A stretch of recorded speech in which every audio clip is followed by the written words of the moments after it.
In 2014, the horrors of the water crisis in Flint, Michigan made national news. Now, the story is being dramatized for television. But is Flint based on a true story? This Lifetime movie takes on telling the story of the crisis that deeply affected the city's residents. It's still unclear how much of the drama in the movie will be fictional, but the crisis was definitely a real event. And the major players in the story are definitely based on real people.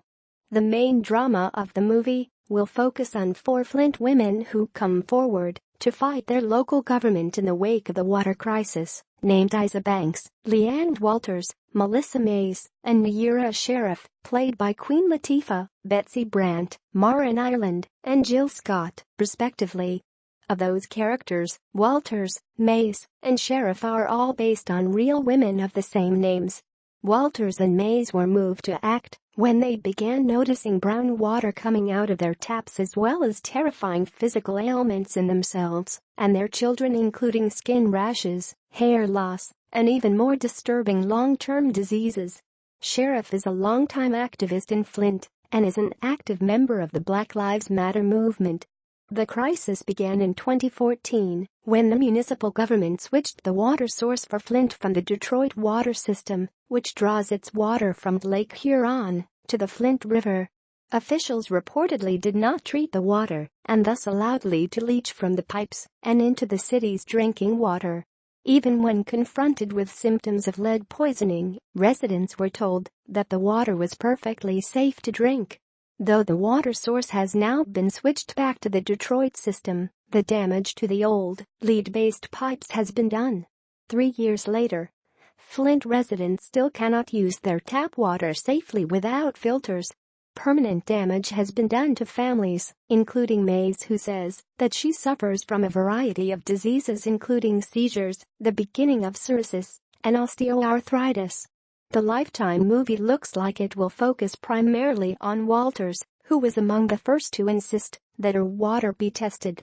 All 4 of her children tested positive for lead exposure, and one of her 3-year-old twins, who already had a weakened immune system, had full-on lead poisoning, which can lead to diminished IQ and behavioral problems later in life.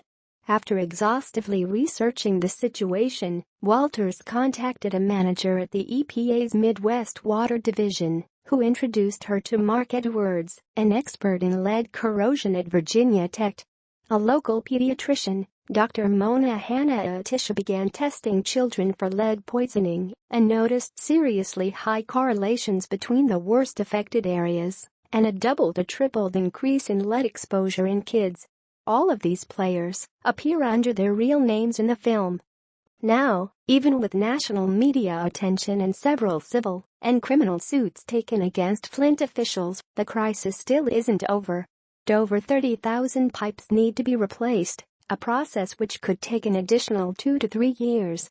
The Facebook page for May's organization Water U Fighting For talks about how the Lifetime movie can help bring people's attention to the crisis still ongoing. The post reads, "In case people are wondering what the Lifetime movie can do, it can remind the world that we are still suffering in Flint and that the number Flint water crisis is nowhere near over. We need this because people outside of our little bubble think all is well because they haven't heard anything about us in a while. It's not over in Flint. And these women aren't going to stop until it is."